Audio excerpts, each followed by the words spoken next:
안녕하십니까.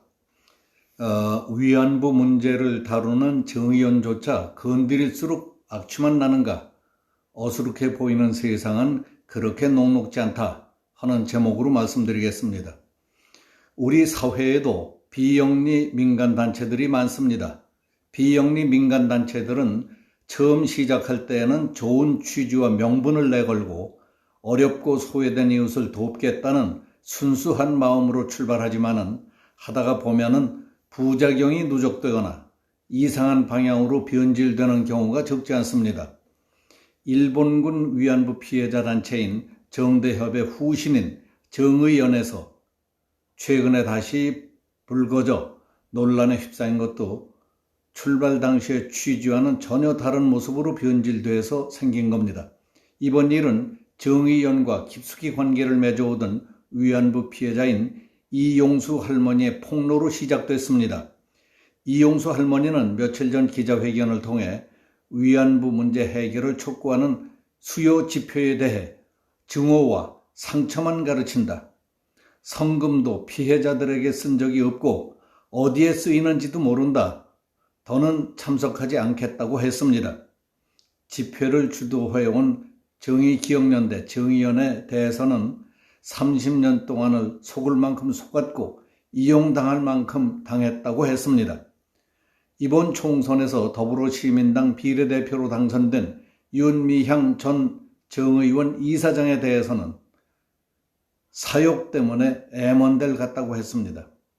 그러자 윤미향 대변인은 30년 전 이 할머니의 첫 전화는 내가 아니고 내 친구가 였다면서 마치 이 할머니가 위안부 출신이 아닐 수도 있다는 듯한 반응을 보였습니다. 정의연과 시민당도 1억 원씩 드렸고 이 할머니도 돈을 받았다. 할머니의 기억이 왜곡돼 있다. 심신이 취약한 상태라고 했습니다.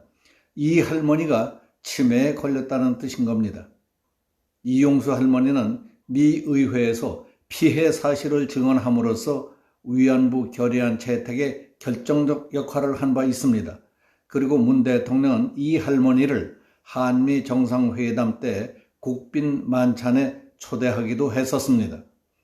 지난 30여 년 동안 위안부 시민단체에서 활동한 덕에 여당 비례대표 당선자가 된 윤미향 씨와 위안부 문제 전반에 대해 손발을 맞춰오던 이 할머니가 공방을 벌이는 상황이 발생하자 정의연은 기자회견을 열고 기부금을 전달하는 것만이 피해자 지원 사업은 아니라고 해명했습니다.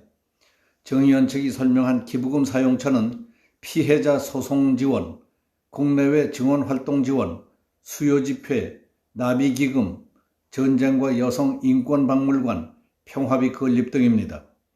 정의연은 2016년부터 2019년까지 49억 2,400여만 원을 기부받아서 피해자 할머니들에게 지원한 돈은 18.7%인 9억 2천여만 원에 불과했습니다. 그 세부 내역을 공개해달라는 요구에 대해 정의연은 세상 어느 NGO가 활동 내역을 낱낱이 공개하느냐 너무 가혹하다며 거부했습니다. 이는 기부금 내역이 투명하게 관리되고 있다며 기자회견을 자청했던 것과는 전혀 달리 기부금 사용 관리와는 직접 관련 없는 궤변이었습니다. 이뿐만 아닙니다. 조선일보에 따르면 정의연에서 김복동 할머니를 기린다며 만든 장학금에 수혜자 35명 전원이 시민단체나 노조, 농민단체에서 활동하는 사람들의 자녀들로 확인됐습니다. 이 가운데는 북한의 김정은 방한을 환영한다며 주목을 받았던 한국대학생 진보연합, 대진년 소속 회원과 주한미군 철수, 지소미아 한일 군사정보보호협정 폐기를 주장해온 진보대학생 네트 소속 회원들도 있습니다. 또 하나 정의연의 이사장 출신 윤미향 더불어시민당 당선자의 재산 납세 신고가 석연치 않다는 의혹이 제기됐습니다. 윤 씨에 따른 현재 미국의 어느 대학에 유학 중이라는 사실이 알려지면서 비싼 유학 자금을 어떻게 마련하느냐 하는 지적이 나오고 있습니다. 윤 당선자 부부는 4.15 총선을 앞두고 중앙선거관리위원회에 5년 동안의 소득 신고로 643만 원을 납부했다고 밝혔습니다. 그리고 재산은 8억 3,600만 원으로 신고했습니다.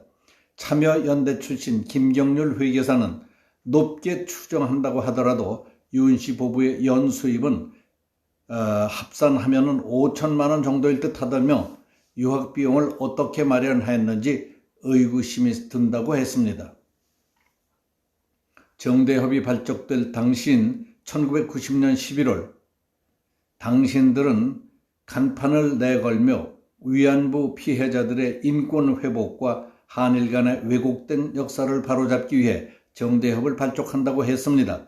그러나 시간이 갈수록 당신들의 본래 모습이 하나씩 들춰지면서부터 분노로 바뀌기 시작했습니다.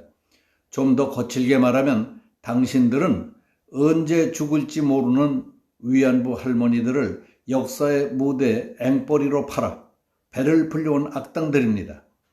이 말은 2004년 1월 피해자 할머니 33명이 전국 각처에 손을 벌려 거둬들인 성금이나 모금액은 전부 얼마이며 그 많은 돈은 대체 어디에 사용했느냐며 정대협을 상대로 횡령 의혹을 제기했던 글의 내용 가운데의 일부입니다. 몇 년 전 어느 검찰총장 후보자가 국회 인사청문회에 올려졌을 때 그를 옹호하던 몇몇 야당 국회의원은 파면 팔수록 미담만 나온다고 한 사람도 있었습니다. 또 까면 깔수록 향기만 난다고 칭송한 의원들도 있었지만은 결국 그는 부적절한 불륜 행위가 샅샅이 드러나는 바람에 낙마한 경우가 있었습니다. 이번에 세간의 논란거리가 된 정의연의 경우도 건드리면 건드릴수록 악취만 진동하는 꼴이 됐습니다. 우리 사회에는 아무도 모르게 이웃을 돕고 어려움에 처한 사람에게 손을 내밀어 구해주고 정성을 다하는 진짜 의인과 진짜 봉사자들이 적지 않습니다. 그러나 간판은 그럴듯하게 내걸고 딱한 사람들을 앞세워 뒷돈 챙기고 몇몇은 출세해서 이득을 독점하는 기생충들이 득식을 합니다. 거기다가 좌편향, 노조편향 정책과 사회 분위기 때문에 제주꾼, 협작꾼들이 비영리 사회단체에 끼어들어서 마술을 부리는 일들이 계속 늘어나고 있습니다. 정부는 국가 사회를 병들게 하는 기생충부터 박멸해야 합니다. 거짓, 사기, 협작, 부정, 비리, 국정농단 행위는 언젠가 반드시 드러나 몇 배의 안갚음을 받게 된다는 사실을 교육시켜야 합니다. 만만하고 어수룩해 보여도 세상은 그렇게 녹록지 않다는 것을 실증적으로 보여야 한다고 믿습니다. 여기서 마치겠습니다. 감사합니다.